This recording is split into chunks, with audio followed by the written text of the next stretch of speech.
Hi everyone, எல்லாரும் எப்படி இருக்கீங்க? நல்லா இருக்கீங்க அப்படின்னு நம்புறேன். இன்னைக்கு நம்ம சேனல்ல செம்ம ஈஸியான டேஸ்டியான ஒரு ஸ்வீட்ஸ் ரெசிபி தான் பார்க்க போறோம். இந்த ரெசிபி செய்யறதுக்கு உங்களுக்கு வெறும் 1/2 லிட்டர் பாலும் 1/2 கப் கோதுமை மாவும் இருந்தா போதும். ரொம்பவே சுலபமா டேஸ்டியான இந்த ஸ்வீட் ரெசிபி நீங்க சட்டுன்னு வீட்டுல ரெடி பண்ணிடலாம். நம்ம சேனல்ல ஏற்கனவே வீட் ஃப்ளோர்ல சட்டுன்னு செய்யற மாதிரியான ஸ்வீட்ஸ் அண்ட் ஸ்நாக்ஸ் நிறையவே அப்லோட் பண்ணிருக்கேன். அதோட லிங்க் வந்து டிஸ்கிரிப்ஷன்ல கொடுக்குறேன், மிஸ் பண்ணாம பாருங்க. இப்பதான் நம்ம சேனலை ஃபர்ஸ்ட் டைமா பாக்குறீங்க அப்படின்னா ப்ளீஸ் வீடியோ ஃபுல்லா பார்த்துட்டு வீடியோ பிடிச்சிருந்ததுன்னா லைக் பண்ணிட்டு சேனலை சப்ஸ்கிரைப் பண்ண மறக்காதீங்க. நீங்க பார்த்துட்டு இருக்கிறது ஃபிளேவர் ஸ்டுடியோ, நான் ஜாரா.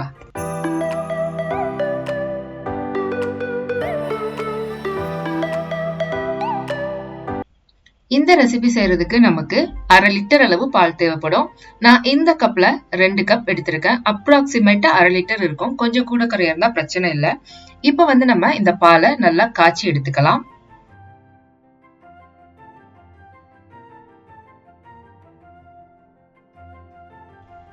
பால் நல்லா ஒரு கொதி வந்ததுக்கு அப்புறமா இதுல நம்ம கொஞ்சமா ஒரு 2 சிட்டிகை அளவு குங்குமப்பூ சேர்த்துக்கணும். குங்குமப்பூ வந்து நான் கலருக்காகவும் ஃபிளேவருக்காகவும் சேர்த்துக்கிறேன். ஒருவேளை உங்ககிட்ட குங்குமப்பூ இல்லை அப்படின்னா நார்மலா நம்ம வீட்டுகள்ல இருக்கக்கூடிய எல்லோ ஃபுட் கலர் வந்து ஆட் பண்ணிக்கலாம். இப்போ இதுல 3 மேஜிக் கரண்டி அளவு சுகர் நான் வந்து சேர்த்துக்கிறேன். கூடவே 3 மேஜிக் கரண்டி அளவு பால் மாவும் நான் சேர்த்துக்கிறேன். பால் மாவு வந்து ஆப்ஷனல் தான். உங்ககிட்ட பால் மாவு இல்லை அப்படின்னா நீங்க வந்து தாராளமா ஸ்கிப் பண்ணிட்டு மற்ற பொருட்களை மட்டும் சேர்த்து இந்த ரெசிபியை பண்ணிக்கலாம். பால் மாவு சேர்க்கும் போது அடுப்பு வந்து சிம்ல இருக்க மாதிரி பாத்துக்கோங்க. பால் ரொம்ப மலமலன்னு கொதிச்சுக்கிட்டு இருக்கும் போது நீங்க பால் மாவு சேர்த்தீங்கன்னா கட்டி தட்டிரும். இப்போ இதுல 2 ஏலக்காயை நல்லா தட்டிட்டு சேர்த்துக்கணும். ஏலக்காய் பொடி இருந்ததுன்னா கூட நீங்க சேர்த்துக்கோங்க. இப்போ நல்லா இந்த மாதிரி கொதி வந்ததுக்கு அப்புறமா இப்போ நம்ம அடுப்பை நல்லா குறைச்சி வச்சுட்டு இந்த பால் வந்து கொஞ்ச நேரம் வத்த விடணும். பாதியா சுண்டணும் அப்படின்னு அவசியம் கிடையாது. ஜஸ்ட் நம்ம சேர்த்த அளவுல இருந்து கொஞ்சம் அது வந்து வத்தி வரணும். அந்த அளவுக்கு நம்ம சிம்ல வச்சு காய்ச்சி எடுத்துக்கணும். குங்குமப்பூல நான் எக்ஸ்பெக்ட் பண்ண மாதிரி கலர் வராததால கொஞ்சமா நான் வந்து ஃபுட் கலர் சேர்த்துக்கிறேன். எல்லோ ஃபுட் கலர் தான் சேர்த்திருக்கேன். வீடியோல கொஞ்சம் அட்ராக்டிவா தெரியணும் அப்படிங்கிறதுக்காக தான் ஃபுட் கலர் சேர்க்கிறதே.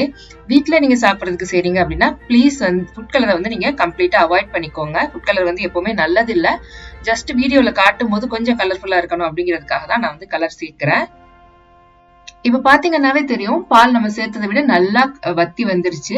இன்னும் கொஞ்ச நேரம் நம்ம இதை கொதிக்க விட்டுட்டு அடுப்பை ஆஃப் பண்ணிக்கலாம்.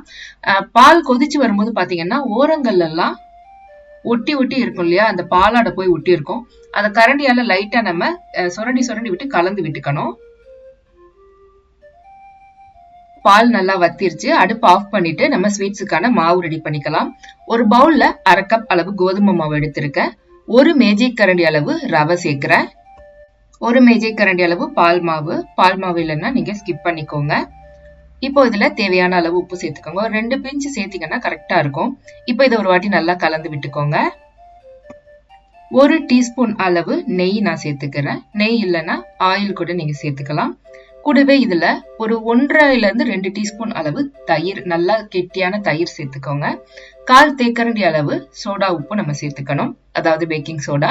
இப்போ இது எல்லாத்தையும் நம்ம ஒரு வாட்டி நல்லா கலந்து விட்டுட்டு இதுல 1 மேஜிக் கரண்டி அளவு சுகரும் நம்ம சேர்த்துக்கலாம். சேர்த்துட்டு கொஞ்சம் கொஞ்சமா தண்ணி சேர்த்து நம்ம இதை நல்ல ஒரு திக்கான ஒரு மீடியம் சாஃப்ட்னஸ் உள்ள மாவா நம்ம பிசைஞ்சு எடுத்துக்கணும். ரொம்ப திக்காவும் இருக்கக்கூடாது, ரொம்ப மாவு லூஸாவும் இருக்கக்கூடாது. அந்த மாதிரி கன்சிஸ்டன்சில பிசைஞ்சு எடுத்துக்கணும். லைட்டா கையில உட்டுற மாதிரி பதத்துல இருந்தா கூட பிரச்சனை இல்லை. கொஞ்ச நேரம் நம்ம ஊற வைக்கும் போது அந்த ரவை அதை இழுத்துக்கிட்டு நல்ல டைட்டான மாவா உங்களுக்கு கிடைக்கும். அப்படியே அந்த மாதிரி செட் ஆகி வரலன்னா கூட நம்ம எக்ஸ்ட்ராவா கொஞ்சம் மாவு போட்டு பிசைஞ்சுக்கலாம். இப்போ இதை மூடி போட்டுட்டு ஒரு 1/2 மணி நேரம் நம்ம நல்லா ஊற விட்டுக்கலாம். இப்போ இந்த பாலை வந்து நான் ஒரு பவுல்ல மாத்தி எடுத்து வச்சுக்கிறேன்.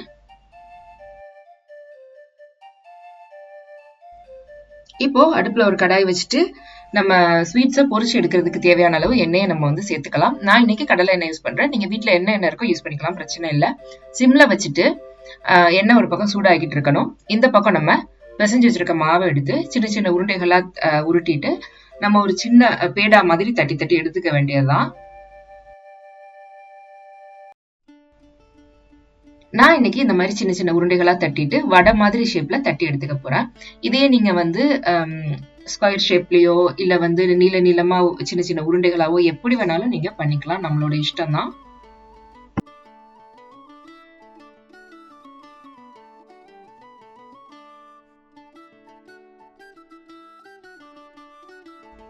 இது நம்ம ரொம்ப ஸ்மூத்தா தட்டணும் அப்படின்லாம் அவசியம் இல்லை. ஒரு அளவுக்கு டீசெண்டா நம்ம இந்த மாதிரி இருக்க மாதிரி உருண்டை பிடிச்சிட்டு வடைகளா தட்டி எடுத்து வச்சுக்க வேண்டியதுதான். மீதம் இருக்க எல்லாமாவே நம்ம உருண்டை பிடிச்சி எடுத்துட்டு வந்துடலாம்.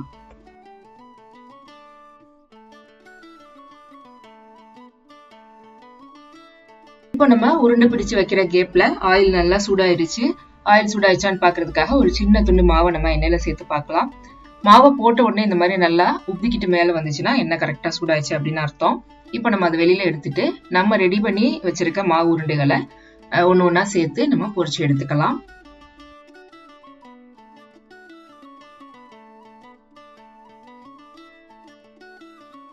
நெருப்பு லோ ஹீட்ல இருக்க மாதிரி பாத்துக்கோங்க. ஏன்னா கோதுமை மாவு வேகிறதுக்கு கொஞ்சம் டைம் எடுக்கும். நீங்க நெருப்பு அதிகமா வச்சிட்டீங்க அப்படின்னா பட்டுன்னு வெளியில கலர் சேஞ்ச் ஆகி கருக ஆரம்பிச்சிடும், உள்ள சரியா வேகாது.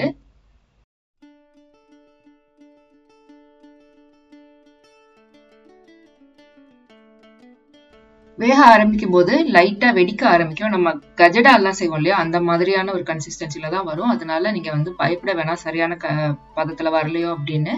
நம்ம இதை நல்லா திருப்பி திருப்பி விட்டு நல்ல ஒரு டீப்பான கோல்டன் ப்ரௌன் கலர் வர்ற வரைக்கும் வேக விட்டு எடுத்துக்கணும்.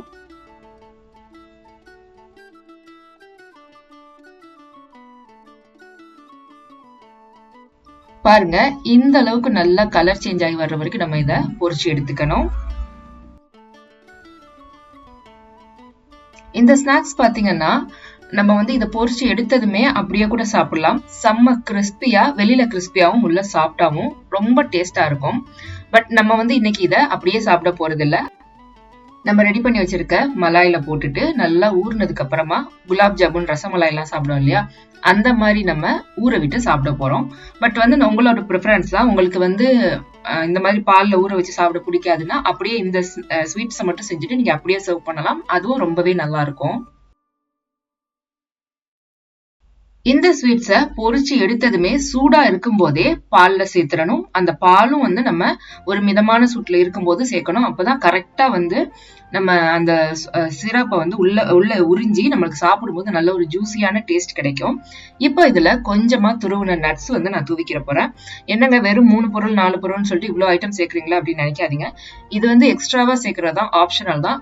உங்ககிட்ட இல்ல அப்படின்னா இதெல்லாம் ஸ்கிப் பண்ணா கூட இந்த ரெசிபியை நீங்க இதே டேஸ்ட்ல செஞ்சு சாப்பிட முடியும்.